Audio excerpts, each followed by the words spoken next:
Assalamu alaikum viewers.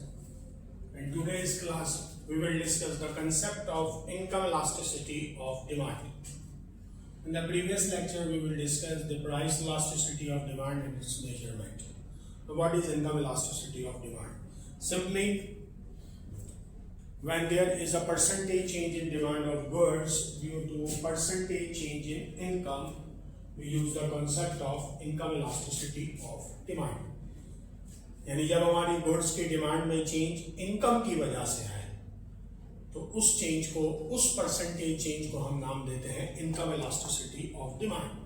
Price elasticity of demand में हम यहाँ पर वर्ड प्राइस लिखते हैं और यहाँ क्वांटिटी डिमांड लिखते हैं. जस्ट हम यहाँ पर डिमांड ऑफ गुड्स करके यहाँ प्राइस की जगह इनकम कर देंगे.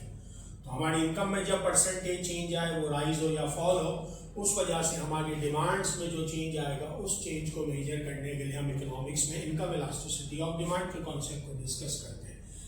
इकोनॉमिक्स में यूजुअली इनकम को हम वाई से डिनोट करते हैं बिकॉज आई से इन्वेस्टमेंट डिनोट होता है. Y ED income elasticity of demand, percentage change in demand of goods divided by percentage change in income. आप देख सकते हैं यहाँ हमने प्राइस की जगह जस्ट इनकम लगा दिया. सेम फॉर्मूला जो हमने प्राइस इलास्टिसिटी ऑफ डिमांड में यूज किया था, जस्ट पी की जगह वाई लगा देंगे. Income elasticity of demand Y D is equal to delta Q over delta Y multiply by Y one over Q one. तो इनकम इलास्टिसिटी ऑफ डिमांड हमें ये बताती है कि हमारा डिमांड कितना रिस्पॉन्स करती है इनकम के चेंज होने से. यूजुअली इसमें दो कॉन्सेप्ट्स है. One is known as normal goods, income elasticity of demand of normal goods, and other one is your inferior goods. Now what are normal goods? Simple, जो income के directly proportional हो, यानी जिन goods की demand आपकी income के directly proportional हो वो आपके पास कहलाते हैं नॉर्मल गुड्स. और आसान अल्फाज में normal goods are products where demand increases as consumer income increases और वाइस वर्सा. यानी जब आपके गुड्स की डिमांड इंक्रीज हो आपकी इनकम के इंक्रीज होने की वजह से, वाइस वर्सा मींस जब आपकी डिमांड डिक्रीज हो इनकम के डिक्रीज होने की वजह से, तो ऐसे गुड्स को हम नाम देते हैं नॉर्मल गुड्स. एक बात याद रखिएगा कि नॉर्मल गुड्स की इनकम इलास्टिसिटी हमेशा पॉजिटिव होती है. अब नॉर्मल गुड्स जो कि जिसकी इनकम इलास्टिसिटी हमेशा पॉजिटिव होगी उसमें दो कैटेगरीज हैं. आइदर वो नेसेसिटीज है या लग्जरीज है. हम इनकम इलास्टिसिटी में भी जो है वो नेसेसिटीज और लग्जरीज के कॉन्सेप्ट को समझते हैं नॉर्मल गुड्स के केस के अंदर. तो नेसेसिटीज की कैटेगरी क्या कह रही है? जब आपकी income elasticity of demand greater than 0 हो लेकिन लेस देन 1 हो. तो आप देख लें अगेन ये पॉजिटिव हो गई. अब ग्रेटर देन 0 और लेस देन 1 का क्या मतलब है? इट सिंपली मीन्स दैट कि जब आपकी इनकम बढ़े तो आपकी बाइंग भी बढ़े, आपकी परचेजिंग भी बढ़े, लेकिन वो आपकी इनकम से ज्यादा ना हो. फॉर एग्जांपल किसी शख्स की इनकम 10% इंक्रीज हुई लेकिन उसकी बाइंग में 2 to 3% इंक्रीमेंट आया, तो इसका मतलब ये हुआ, या 5% इंक्रीमेंट आया. तो अब जब आप 5 को 10 से डिवाइड करेंगे आंसर आएगा 0.5. इसका मतलब आपकी इनकम इलास्टिसिटी 0 से तो बड़ी है लेकिन 1 से छोटी है. या दूसरे अल्फाज में जब आपकी डिमांड की रिस्पॉन्सिवनेस कम हो इनकम के चेंज के मुकाबले में, तो ऐसी सूरत में गुड्स तो नॉर्मली कहलाएंगे लेकिन वो कैटेगरी क्या कहलाएगी? नेसेसिटीज. और हम यूजुअली अपनी रियल लाइफ में ऑब्जर्व करते हैं कि जब भी हमारी इनकम बढ़ती है हम जो नेसेसिटीज के प्रोडक्ट्स हैं उनकी डिमांड को इंक्रीज तो करते हैं लेकिन इतना ज्यादा इंक्रीज नहीं करते जितनी इनकम बढ़ती है. फॉर एग्जाम्पल इनकम मिल्क है, हम उसके यूजेस बढ़ा देते हैं. सोप है, बेटर क्वालिटी की तरफ चले जाते हैं. इलेक्ट्रिसिटी है, उसका यूजेज बढ़ा देते हैं. पहले फैंस पड़ते अब एसी यूज करना शुरू कर देते हैं. तो इनकम के बढ़ने से हमारी डिमांड्स बढ़ती हैं लेकिन उसका रिस्पॉन्सिवनेस जो डिमांड की है वो इनकम के चेंज के मुकाबले में कम होती है. तो गुड्स नॉर्मल गुड्स के अंदर नेसेसिटीज की कैटेगरी में आ जाएंगे. या दूसरे अल्फाज में हमारी जो परसेंटेज चेंज ऑफ परचेज या बाइंग है वो less than the change in income है तो वो नेसेसिटीज है.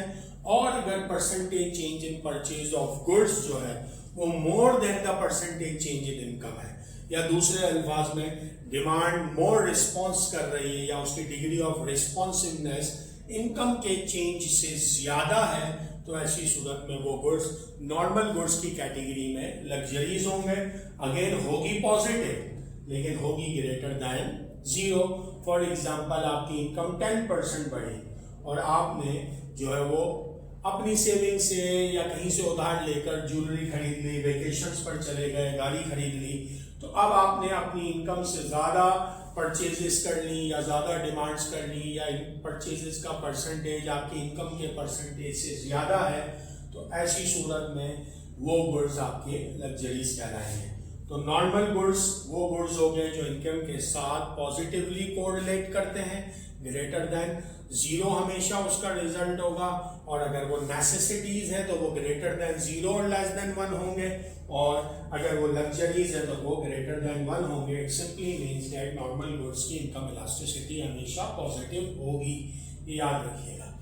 फिर इंफीरियर आते हैं, तो इंफीरियर गुड्स जो है वो उनकी इनकम इलास्टिसिटी हमेशा नेगेटिव होती है। इंफीरियर गुड्स क्या होते हैं? वो प्रोडक्ट्स या वो कमोडिटीज या वो गुड्स कि जिसकी डिमांड आप डिक्रीज कर दें आपकी इनकम के इंक्रीज होने से। आपकी इनकम जब इंक्रीज हो, आप उन गुड्स की डिमांड को डिक्रीज कर दें, तो ऐसी गुड्स जो है वो इंफीरियर गुड्स कहलाते हैं। Inferior goods are products where demand decreases as consumer income increases और वाइस वर्सा। यानी आपकी इनकम बढ़े, आप डिमांड्स को कम कर दें, इनकम कम हो, डिमांड्स को बढ़ा दें, तो ये इंफीरियर कहलाते हैं। Inferior goods, low quality goods, इन गुड्स की इनकम इलास्टिसिटी हमेशा लेस देन 0 यानी नेगेटिव होती है। फॉर एग्जांपल आपकी इनकम इंक्रीज हो रही है और अब आप ऐसी सूरत में, मिसाल के तौर पर आप कार की तरफ जा रहे हैं, तो अब इनकम के बढ़ने से आप जब कार की तरफ जाएंगे तो ऑटोमेटिकली आपकी बस राइड्स, बसों में सफर, बाइकिया में सफर, इन ड्राइव में सफर, या किसी और मीन ऑफ कम्युनिकेशन, रिक्शे वगैरह में सफर आपका कम हो जाएगा।